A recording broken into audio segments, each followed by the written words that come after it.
Bon matin. Quel plaisir d'être avec vous ce matin, de vous lire les Écritures et de vous inviter, à l'instar de Jésus, à rester focus. Là, le thème de ce matin, dans ces quelques versets que je vais vous lire, de rester focus. Qu'est-ce que je veux dire exactement par cela? Vous savez, lorsqu'on a un objectif, c'est important de rester focusé sur le but.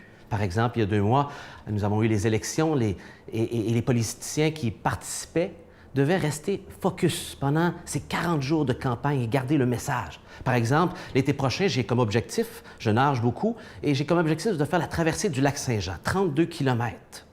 Et pour cela, je dois me préparer en étant très focusé sur mon objectif, en me préparant par des entraînements, en ayant une coach qui me garde focusé avec des entraînements adaptés, quelqu'un qui m'encourage, qui me motive. Je vais devoir surveiller mon alimentation, faire des choix pour avoir du bon sommeil. Pourquoi? Parce que ce sont toutes des choses qui vont m'aider à rester focus sur mon objectif.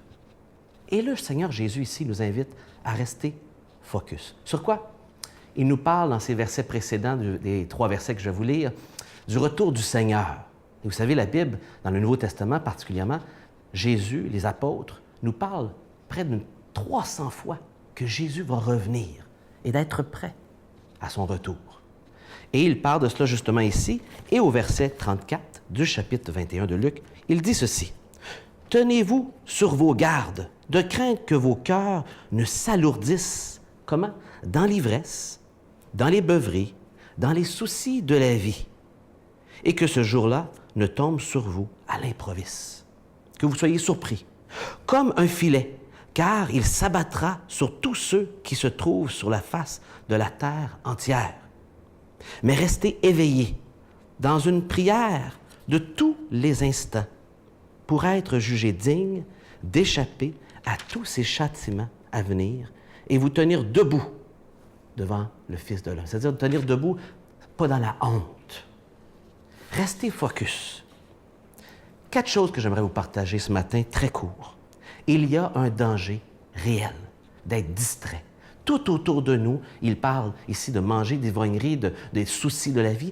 Tout autour de nous veut nous engourdir, nous distraire, de rester focus, de nous occuper sur toutes sortes de choses, sauf sur l'essentiel.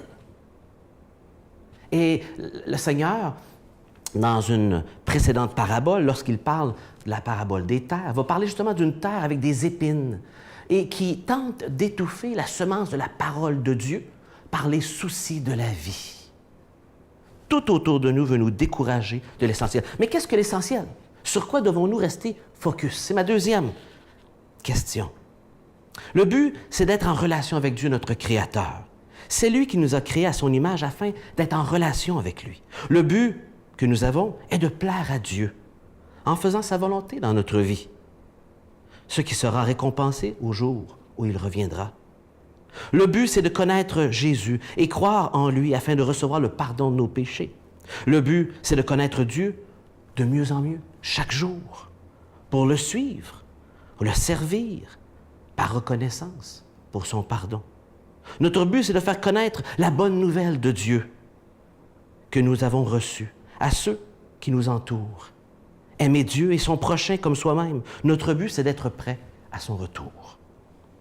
Et remarquez bien, troisièmement, 2 verbes qui nous invitent à la vigilance. Quel défi de rester et de se garder focus. Au verset 34 et le verset 36, 2 verbes sont là et qui nous invitent à faire attention. Prenez garde, tenez-vous sur vos gardes. C'est le verbe qui veut dire s'appliquer tout son esprit à faire quelque chose, de s'adonner à, de prendre garde, de se garder d'eux aussi, pour garder l'objectif qui est devant nous. Soyez vigilants, restez éveillés. Ne vous endormez pas, le 2e verbe. Est-ce qu'il y a quelque chose qui vous distrait présentement, qui prend la place de Dieu, qui vous empêche d'être prêt au retour de Dieu? Et que Dieu vous inviterait ce matin à tasser, à faire le ménage avec son aide? Bien, voici la solution. L'outil, 4e, par excellence pour garder le focus, la prière. La prière est l'outil que Dieu nous donne pour garder le focus. Parce que la prière, c'est de parler à Dieu. C'est de garder les yeux sur l'objectif et sur la source de force qui m'aide à marcher et d'avancer quand c'est difficile et de regarder vers l'objectif qui est Jésus lui-même. Vous savez, pour se garder concentré, il faut parler à Dieu régulièrement. C'est l'affirmation que je ne veux pas être indépendant de Dieu, que je suis dépendant de lui. J'affirme par la prière mon besoin de Dieu dans toutes les sphères de ma vie. J'ai besoin de lui, vous avez besoin de lui. Alors que je vous parle, j'ai demandé à ma mère de prier pour moi pendant que je vous parlerai. Pourquoi? Parce que j'en ai besoin. Vous en avez besoin. Que le Seigneur vous accompagne, qu'il vous bénisse et qu'il vous aide à trouver joie, paix et réponse dans la prière avec lui. Bonne journée.